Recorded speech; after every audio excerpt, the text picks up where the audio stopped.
Tidak mungkin kita bisa meraih cinta Allah, termasuk masuk dalam surganya, mendapatkan rahmatnya, dipenuhi kebutuhan, diampuni dosa-dosa, kecuali mengikuti Nabi SAW. Ini berarti kedudukan sunnah sangat tinggi, ya. Karena kalau mengikuti aku, sini mengikuti Rasulullah SAW, niscaya Allah akan mencintaimu. Ini satu-satunya cara mendapatkan cinta Allah. Dan mengampuni dosa-dosamu. Sesungguhnya Allah Maha Pengampun, lagi Maha Penyayang. Ibnu Katsir mengatakan, orang yang mengatakan mencintai Allah, namun tidak menempuh jalan Nabi Muhammad SAW, dianggap pendusta.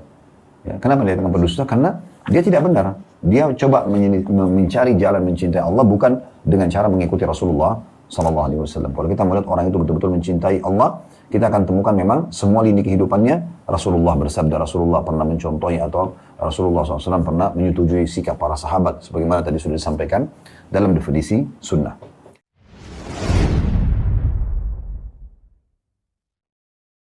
Mengapa kita ini merayakan Maulid Nabi? Tujuan utamanya kita ini adalah menanamkan kecintaan. Kita ini sudah cinta kepada Rasulullah, tapi ingin semakin mendalam cintanya. Mengapa ingin semakin mendalam? Kalau cinta kita kepada Rasulullah semakin mendalam, keimanan semakin kuat. Dari mana kita perlu menggali sosok pribadi baginda Shallallahu Alaihi Wasallam? Dalam pepatah bangsa kita, ya, bangsa Melayu, tak kenal maka tak sayang. Ini penting, terutama pada masa sekarang. Apa, ya, salah satu sisi penting yang perlu kita ketahui tentang pribadi Rasulullah SAW agar kita semakin cinta. Definisi sebagian besar ulama mereka mengatakan sunnah itu adalah semua yang dicontohkan oleh Nabi SAW dalam hal agama ini, baik itu melalui perkataan beliau, perbuatan beliau ataupun persetujuan beliau, dan juga yang dicontohkan oleh para sahabat beliau. Beranjak daripada hadis Nabi SAW, alaikum bisunnati wa sunnatul khulafa rasyidin mahdina min ba'di addu alaiha bin nawajid. Berpegang teguhlah kalian pada sunnahku dan sunnah khulafaur rasyidin, Abu Bakar, Umar, Uthman, dan sahabat Nabi ridwanullah alaihim, dan berpegang teguhlah pada keduanya walaupun dengan gigi geraham kalian. Artinya di sini Nabi SAW menyebutkan perbuatan khulafaur rasyidin juga adalah sunnah.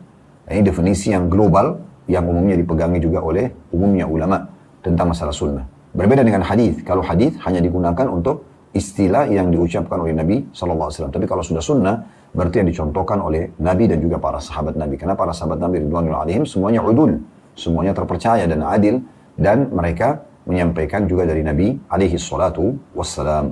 Jadi kurang lebih seperti itu. Nah, namun sekali lagi saya titik beratkan, berarti bahasan kita ke depan, ya, penulis setelah menjelaskan definisi tadi, ingin menjelaskan kalau yang sedang saya tulis di buku ini lebih kepada sunnah dari sisi definisi fikihnya.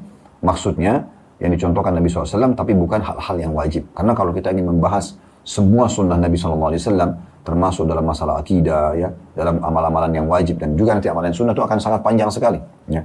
Dan hampir semua buku akidah, buku hadis, ya, buku fikih, ini membahas secara terbagi, ya, terpisah-pisah. Karena memang tujuan utamanya adalah bagaimana membuat umat ini bisa memahaminya. Kurang lebih seperti itu.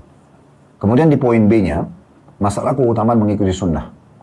Diangkatlah dalil oleh penulis di sini, dalil dari Al-Quran yang pertama, surah Al-Imran, surah nomor 3 ayat 31 yang berbunyi, Qul in kuntum tuhibbunallaha fattabi'uni yuhibbukumullah wa yaghfir lakum. Al-ayat.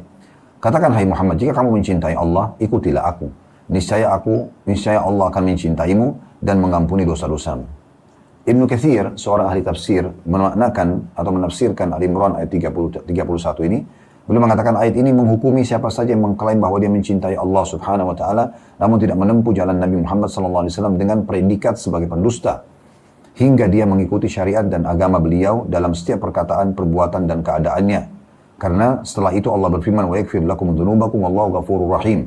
Dan Allah Maha Pengampun atau mengampuni dosa-dosa, Allah Maha Pengampun dan Maha Penyayang. Maksudnya dengan mengikuti Nabi Muhammad SAW, karena akan mendapatkan ini semuanya karena berkah perjalanan kenabiannya. Jadi maksudnya dalil pertama di sini, ya, penulis ingin menitik beratkan yang dinukil oleh Ibnu Katsir rahimahullah di ayat Al-Imran 31, katakan, hai Muhammad, kepada umatmu, jika kamu betul-betul mencintai Allah, ikutilah aku. Berarti tidak mungkin, bahkan mustahil seseorang mendapatkan cinta Allah Subhanahu wa taala, pencipta alam semesta ini yang memberikan kepada kita rezeki, yang menghidupkan dan mematikan dan mengatur semua roda kehidupan ini, itu kecuali mengikuti Rasulullah sallallahu alaihi wasallam. Ini kedudukan yang sangat tinggi bagi Nabi sallallahu alaihi wasallam. Karena tidak mungkin kita bisa meraih cinta Allah, termasuk masuk dalam surganya, mendapatkan rahmatnya, dipenuhi kebutuhan, diampuni dosa-dosa, kecuali mengikuti Nabi sallallahu alaihi wasallam. Ini berarti kedudukan sunnah sangat tinggi, ya. Karena kalau mengikuti aku, sini mengikuti Rasulullah SAW, niscaya Allah akan mencintaimu. Ini satu-satunya cara mendapatkan cinta Allah. Dan mengampuni dosa-dosamu. Sesungguhnya Allah Maha Pengampun, lagi Maha Penyayang. Ibnu Katsir mengatakan, orang yang mengatakan mencintai Allah, namun tidak menempuh jalan Nabi Muhammad SAW, dianggap pendusta. Ya, kenapa dia dianggap pendusta? Karena dia tidak benar. Dia coba mencari jalan mencintai Allah, bukan dengan cara mengikuti Rasulullah SAW. Kalau kita melihat orang itu betul-betul mencintai Allah, kita akan temukan memang semua lini kehidupannya Rasulullah bersabda, Rasulullah pernah mencontohi, atau Rasulullah SAW pernah menyetujui sikap para sahabat sebagaimana tadi sudah disampaikan dalam definisi sunnah. Selanjutnya Ibnu Qayyim rahimahullah menyebutkan dalam kitabnya yang berjudul Madarijus Salikin, ketika banyak orang yang mengklaim dirinya mencintai sesuatu, maka mereka dituntut untuk membuktikan kesungguhan klaimnya itu. Seandainya klaim mereka diterima begitu saja, niscaya orang yang tidak punya rasa cinta akan mengaku dirinya terbakar dengan cinta. Dan pada akhirnya banyak kesaksian yang bermacam-macam dilakukan oleh orang yang hanya mengaku-ngaku dirinya cinta saja. Karena itu dikatakan klaim orang-orang bahwa mereka mencintai sesuatu itu tidak akan diterima kecuali disertai dengan bukti. Dan Allah berfirman dalam Al-Imran tadi ayat 31, "Qul in kuntum tuhibbunallaha fattabi'uni yuhibbukumullah yaghfir lakum dzunubakum." Katakanlah Muhammad, jika kalian benar-benar mengaku mencintai Allah, maka buktikan. Dengan cara apa? Ikutilah aku, niscaya Allah akan mencintaimu dan plus mengampuni dosa-dosamu. Dengan ini kata penulis, maka orang-orang yang sekedar mengklaim itu pun mundur semuanya. Dan tinggallah orang-orang yang mengikuti Rasulullah SAW dalam perbuatan-perbuatan, perkataan-perkataan, dan akhlak beliau. Ya. Jadi kalau kita kemudian ada orang mengaku muslim, mengaku pengikut Rasulullah, cinta Rasulullah SAW, tapi tidak mengikuti sunnah Nabi, bahkan membuat-buat yang Nabi tidak pernah perintahkan, ini klaim dari mana? Gitu. Klaim itu harus betul-betul terbukti. Anda mencintai Nabi, Anda mengikuti Nabi, maka Anda harus betul-betul semua kehidupan Anda. Bahkan kalau perlu setiap kedipan mata, setiap ucapan tutur kata, setiap tangan Anda menjamah, kaki Anda melangkah, semuanya ya, merasa seperti yang Nabi pernah contohkan. Nah seperti itu.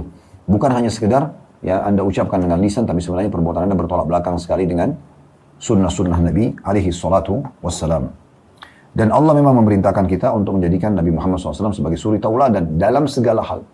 Telah kekal dalam firman Allah SWT surah Al-Ahzab surah nomor 33 ayat 21 yang berbunyi, "Laqad kana lakum fi Rasulillahi uswatun hasanatun liman kana yarjullaha wal yawmal akhir wa dzakarallaha katsira."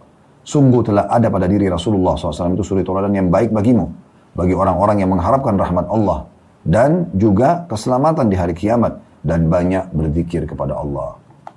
Ibnu Katsir mengatakan dalam tafsir ayat ini, surah Al-Ahzab, surah nomor 33 ayat 21, ayat yang mulia ini merupakan dasar utama terkait dengan meneladani Rasulullah SAW dalam perkataan, perbuatan, dan keadaan-keadaan seluruhnya.